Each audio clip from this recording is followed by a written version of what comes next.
NDA के सांसद मुश्किल में हैं, क्योंकि अब नरेंद्र मोदी का चेहरा धूमिल हो गया। दलदल में फंस गए हैं मोदी। उस दलदल में जो मोदी को निकालने जाएगा, खुद भी उस दलदल में फंसेगा, क्योंकि 12 साल का पाखंड का खेल उजागर हो गया है। ऐसे में पीएम दफ्तर में हलचल, सरकार गिरने की आवाज गूंजने लगी है।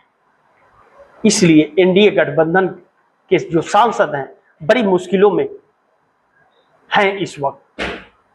जब मुश्किलें आन पड़ी है तो नीतीश नायडू के 30 सांसद के साथ साथ जयंत चौधरी, अनुप्रिया पटेल के 3 सांसद, 33 सांसद अब अपने रास्ते तलाश कर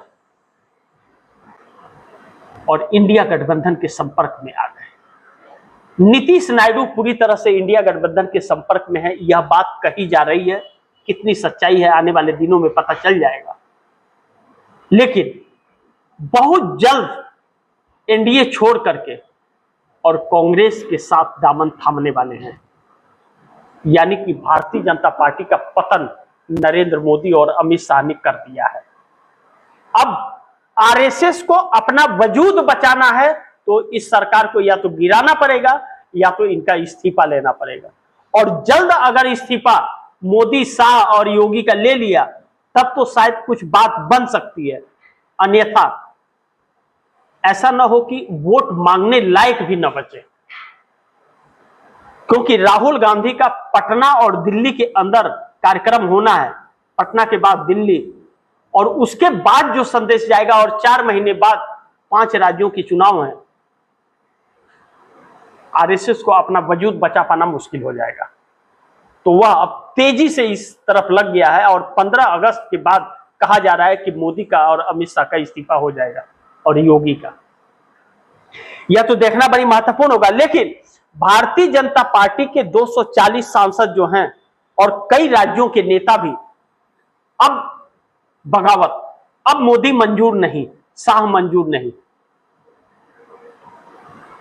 क्योंकि उन्हें अपना राजनीतिक कैरियर साफ दिख रहा है कि तस्वीरें बता रही हैं कि वह अब जिस सिचुएशन में और जिस पोजीशन में आकर के खड़े हो गए हैं, उनका राजनीतिक करियर पूरी तरह से खत्म हो जाएगा। तो फिर ऐसे में मोदी और शाह के खिलाफ जब भारतीय जनता पार्टी के नेता ही हैं और 240 सांसदों में बगावत है, तो फिर मोदी शाह के खिलाफ तो सरकार फिर तो गिर जाएगी या फिर मोदी शाह का इस्तीफा हो जाएगा। लेकिन उपराष्ट्रपति सीपी राधाकृष्ण ने जिस तरह से संसदीय कार्य मंत्री किरण रिजिजू को कहा कि अमित शाह को कहिए, होम मिनिस्टर को, कि सदन में आए और विपक्ष के सवालों का जवाब दे, उससे यह साफ जाहिर होता है कि आरएसएस अब इस्तीफा लेकर के मानेगा। और अमित शाह का इस्तीफा हुआ तो नरेंद्र मोदी का जाना 100% तय है। और जब 100% तय है तो फिर इन लोगों के लिए एक नई समस्या जन्म ले रही है। अब मोदी के दिन लद गए। मोदी एक ऐसे संकट के दौर से गुजर रहे हैं कि अब आसपास उनके कोई भी उन्हें बचाने वाला नहीं है। मोदी का खेल खत्म है, द एंड, गेम ओवर कर सकते हैं आप कि गेम ओवर कर दिया।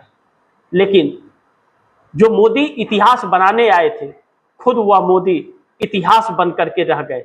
इसकी कल्पना किसी ने नहीं की थी। अब यह वक्त बताएगा कि आने वाला वक्त क्या होगा, लेकिन अंत निश्चित है।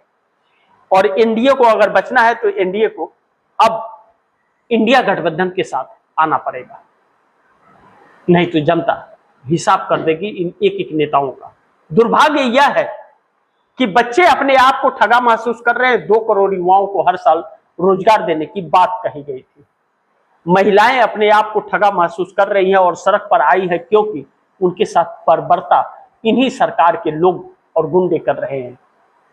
किसान अपनी बदहाली पर रो रहे हैं, क्योंकि इस सरकार ने झूठे वादे किए थे अच्छे दिन का।